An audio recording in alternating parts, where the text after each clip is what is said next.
আসসালামু আলাইকুম। খবর শুনতেছিলাম, আপনাদেরকে একটু শুনতে হবে। হ্যাঁ, অল্প একটু শোনাবো, বেশি না।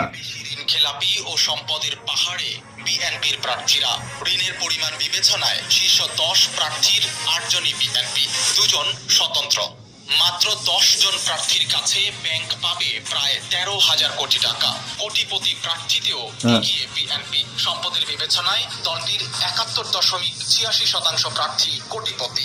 এছাড়া হবিগঞ্জ 4 আসনে বিএনপির SM ফয়সাল 2041 কোটি, চেহারা দেখেন এরা খালেদ হোসেন মাহবুব 1470 কোটি টাকা।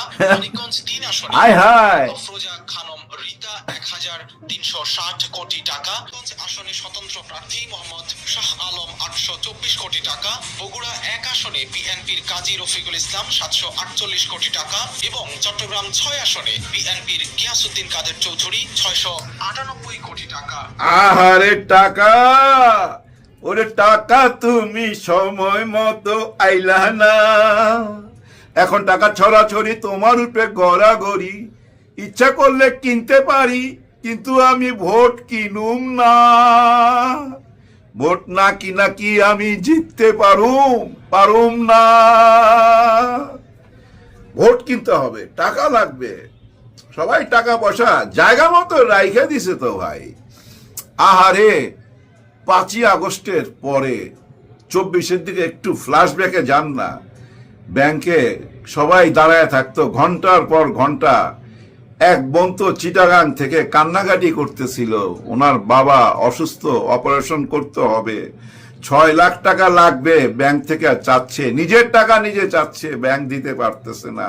উনি 2 সপ্তাহ ঘুইরা এই সোশ্যাল মিডিয়ায় অভিযোগ করছে, পরে ব্যাংক তার টাকাটা দিছে। ওই ব্যাপারটা ভাইরালও হয়েছিল। কত মা বোনের কান্না, কত মানুষ ব্যাংকের সামনে ভাই দিনের পর দিন ঘোরাঘুরি করতেছিল নিজের পাওনা টাকার জন্য। আর ওই টাইমে এরা, এই যে যাদের দেখাইলাম, ওনারা মুস্কি মুস্কি হাসতেছিল, যাই বেটা তগর টাকা তো আমাদের পকেটে। কারণ কি জানেন, এই ব্যাংকের টাকা এরা নিয়ে গেছে বলেই তো ব্যাংকের এই খারাপ অবস্থা হয়েছে। ব্যাংক এদের নামে মামলা টামলা কইরাও তো কিছু করতে পারে না। কারণ কি জানেন, এদের হেডম আছে তো। এই যে এই টাকা পয়সা কবে নিছে? 2 সপ্তাহ আগে, 2 মাস আগে, 2 বছর আগে না, গত 16 বছরও, এর আগেও ছিল। এরা বছরের পর বছর, যুগের পর যুগ পার কইরা দিতেছে এই ব্যাংকের টাকা। বাকিগুলা তো ভাইগা চলে গেছে, ওরা ধরা ছোঁয়ার বাইরে। কিন্তু এরা তো ধরা ছোঁয়ার মধ্যে। কে ধরবে? কার হেডম আছে ধরার? কারোই হেডম নাই, কিচ্ছু বদলায় নাই মনে হইতেছে। 5ই আগস্টে 1,500 মা বোনের বুক খালি হইল, 50,000 পঙ্গু হইল, কিন্তু কারো কি কোনো টনক নড়ছে? মনে হয় না ভাই। আমাদের বিচার বিভাগের দিকে তাকান, ওইখান থেকেই তো অনুমতি পাইতেছে। এরা কই থেকে অনুমতি পাইছে? আমাদের আইনে কি আছে? কোন ঋণ খেলাপি, আবার আরেকটা আছে ভাই, ওই যে 2 দেশের নাগরিক, ওরকম আছে 22 জনের মতো 2 দেশের নাগরিক। এরা হলো গিয়া 2টা করে পাসপোর্ট আছে, এই বাংলাদেশেরও আবার বিদেশেরও। এমনও দেশের একজন আছে ভাই, ওই দেশের নামটা ভুলে গেলাম। ওই দেশটা হচ্ছে, দেশ মানে একটা দ্বীপ, আর ওই দ্বীপটা হচ্ছে মাফিয়ারা ওই দ্বীপটা চালায়।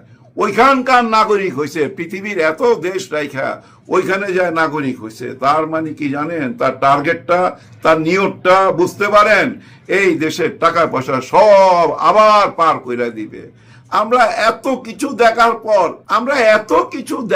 পর, এত কাহিনী হওয়ার পর ওই একই কাহিনী আবার কেন?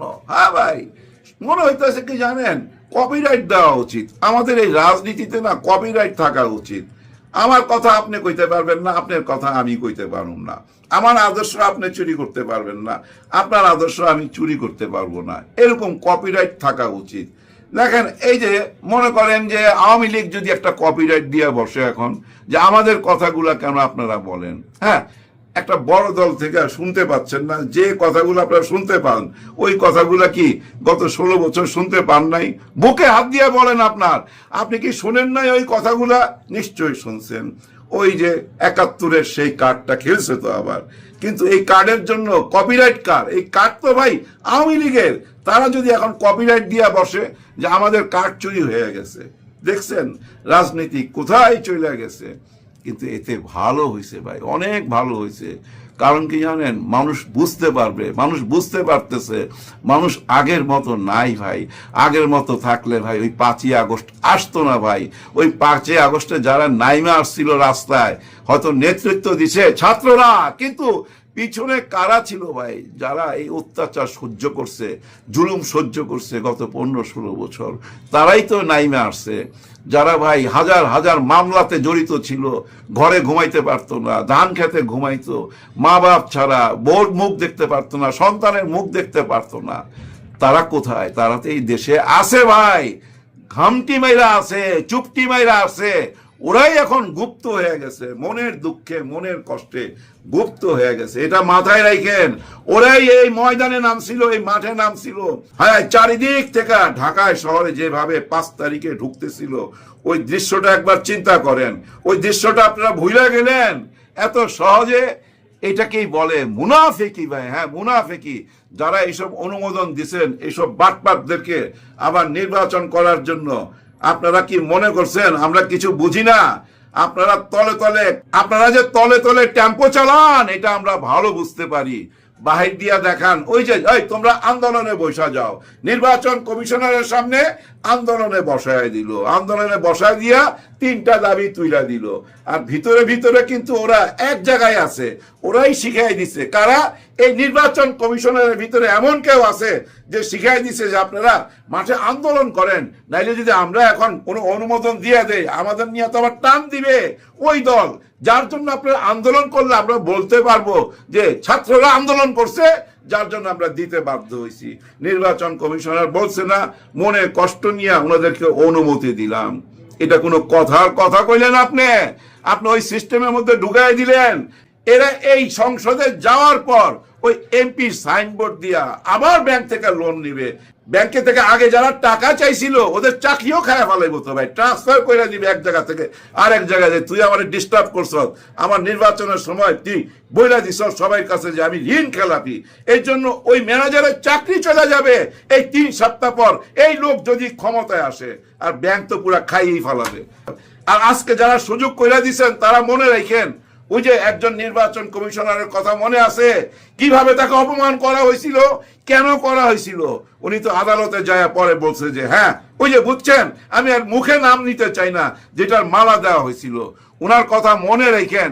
আরেকজন বিচারপতির কথা মনে আছে, কলা পাতার মধ্যে শুয়ে আছিল, এইভাবে ধইরা তারা জিজ্ঞাসাবাদ করতেছিল, ওই নিচে দিয়া ফাটায় ফালাইছিল, 60-70 লাখ টাকা নিয়ে যাইতেছিল, সমস্ত টাকা দালালরা নিয়ে ওনার নিচে ফাটায় দিয়া কলার মধ্যে, কলা পাতার মধ্যে শোয়াই দিয়া চলে গেছিল। উনিও কিন্তু বিচারপতি ছিল।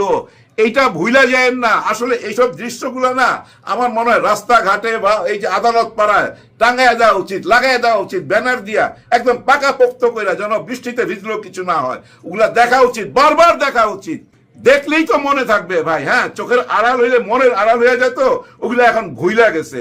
দেশকে আবার ওই পথে নিয়ে যাইতে চাইতেছে, কিন্তু এটা পারবে কি? পারবে না। কারণ কি জানেন, ওনারা যতই চালাক হন না কেন, জনগণ তার চেয়ে বেশি চালাক। জনগণ বুঝে, ও তোমরা বাইরে আন্দোলন করো আর ভিতরে ব্যাকডোরে কি করো আমরা বুঝি না, কিভাবে লেনদেন হয় এটা আমরা বুঝি না, জনগণ এটা বুঝে। এদেরকে আপনারা পাস করায় এই সংসদে আপনারা নিতে পারবেন না, কারণ নিয়ে যাওয়ার ক্ষমতা কার হাতে? এই জনগণের হাতে। ওই জনগণ এটা ভোট দেওয়ার সময় না বুঝাই দিবে। অতীতে যেভাবে বোকা বানাইতে পারছেন সবাইকে, ওইভাবে বোকা বানাইতে পারবেন না। হ্যাঁ ভাই, বোকা বানানো সম্ভব না। কারণ কি জানেন, ওই কপিরাইটের রাজনীতি, ওই কপিরাইটের রাজনীতি দিয়া হবে না। নতুন রাজনীতি লাগবে, তো নতুন কথা লাগবে। পুরনো এগুলা খায় না, এগুলা নাটক না, মানুষ দেখছে। গত সরকার যেসব নাটক করছে আমরা দেখছি না?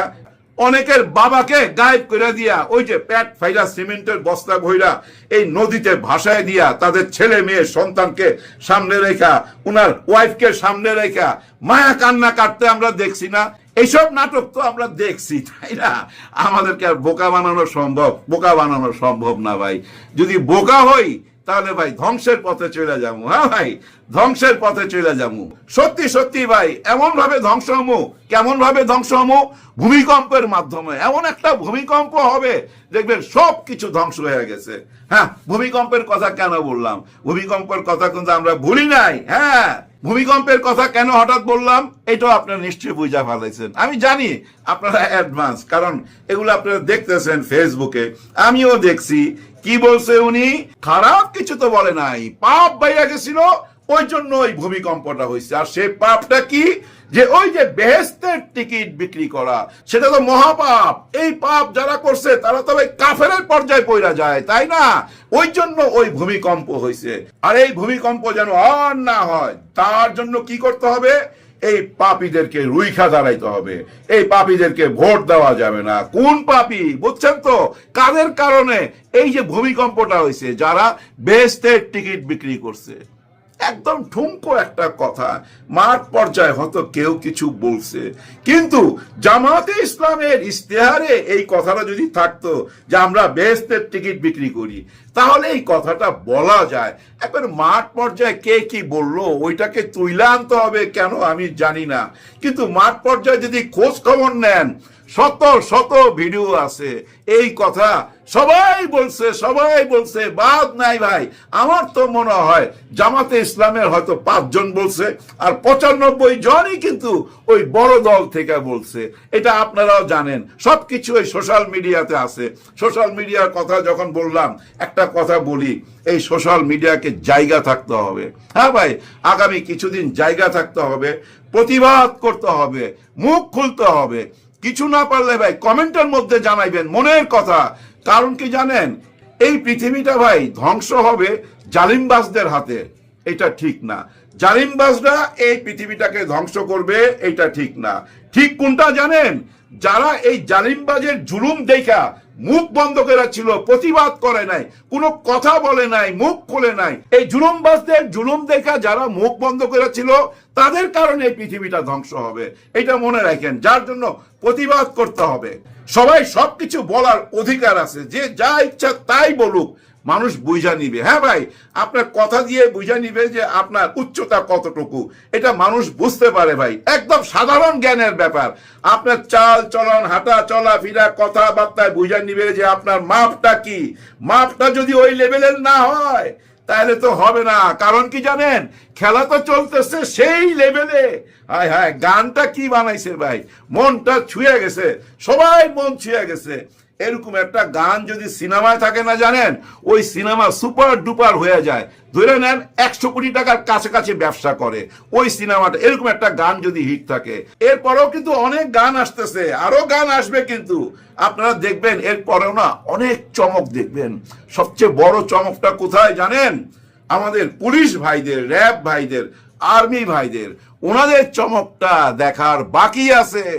আপনি দেখবেন ভাই, নির্বাচনের ঠিক 15 দিন আগে, একদম হাতে গোনা নেন, 15 দিন আগে, এখন কতদিন বাকি আছে হিসাব করেন। 15 দিন আগে ভাই এমন ভাবে ধর পাকড় আরম্ভ হবে না ভাই, লুঙ্গি খুইলা পালাইতে হবে, কেউ টিকতে পারবেন না।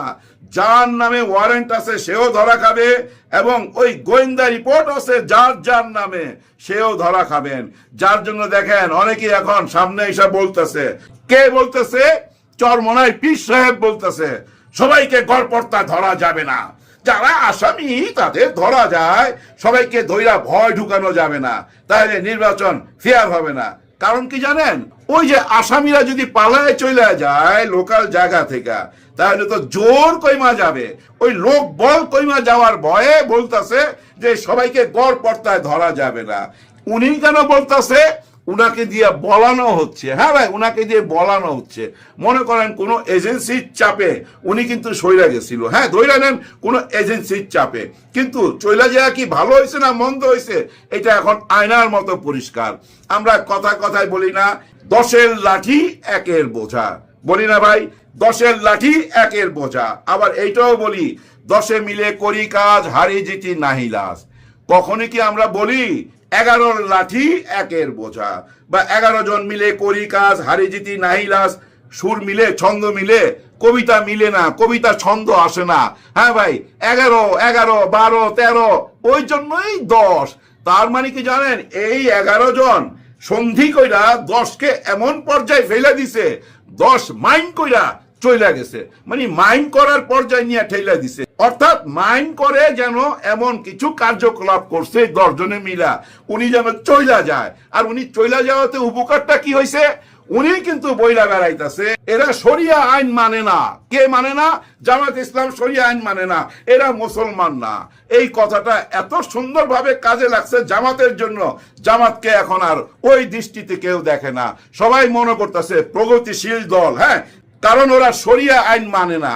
কে বলছে? ভিতর থেকে একদম পেটের ভাই যায় বলছে যে ওরা শরিয়া আইন মানে না, ওরা ওই মদিনার সনদ মাইনা দেশ চালাবে না, এরা মুসলমান না। কে বলতেছে? চরমনাই পীর সাহেব। কোন টাইমে বলতেছে? যে টাইমে সবাই মনে সন্দেহ, হ্যাঁ হ্যাঁ শুনতেছি দাঁড়িপাল্লা, জামাত ইসলাম এরা 10 দল ক্ষমতায় যাইতে পারে, ক্ষমতায় যায় নাকি আবার যদি ওই শরিয়া আইন চালু করে, আফগানিস্তানের মতো যদি কাণ্ড কারখানা করে, আবার যদি সেই তালিবানি আইন এখানে চালু করে, তাহলে মা বোনদের কি হবে? এখন আর এই প্রশ্নটা নাই, কারণ এই প্রশ্নটা ক্লিয়ার করে দিয়েছে চরমনাই পীর সাহেব।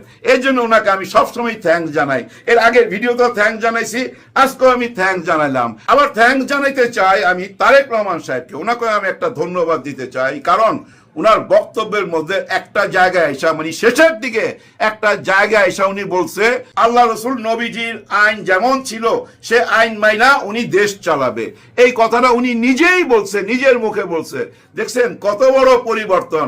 নির্বাচন সামনে আসলে এই যে পরিবর্তনটা আসে, এই পরিবর্তনটা যদি আপনি বুঝতে পারেন, তাহলে আপনি নতুন বাংলাদেশের স্বপ্ন দেখতে পারবেন। আর যদি না বুঝতে পারেন, তাহলে আপনি অন্ধকার জগতে আছেন। অন্ধকার জগতে থাকবেন না, অন্ধকার জগতে আমরা থাকবো না। একটা হ্যাঁ ভোট দিয়া আমাদের অন্ধকার জগতের সেই দরজা ভাঙ্গা চুইরা আলো নিয়ে আসবই আমরা, কারণ আর কোনো উপায় নাই। এখন যদি না হয় আগামী 100 বছরও হবে না। সাবধান, আমাদের সবাইকে সাবধান হইতে হবে। উপরওয়ালার উপর বিশ্বাস রাখতে হবে, এবং বিশ্বাস রাখতে হবে ডক্টর ইউনূস স্যারের উপর। উনি কথা দিছে সুষ্ঠু একটা নির্বাচন হবে, এবং আমি এইটুক জানি, এইটুক আপনাদের বলতে পারি, যেটুক খোঁজ খবর নিছি সেটুক শেয়ার কইরা ভিডিওটা শেষ করে দেই। ভাই ব্রাদার, পুলিশ প্রশাসন, র্যাব, আর্মি এই নির্বাচনকে কেন্দ্র করে এমন একটা প্রস্তুতি নিছে, যে প্রস্তুতি দেখে আপনারা অবাক হয়ে যাবেন, চমকাইবেন। এবং এই যে যারা ক্রিমিনাল, তারা দেখবেন দৌড়ে কুল পাবে না। আরেকটা সপ্তাহ অপেক্ষা করেন।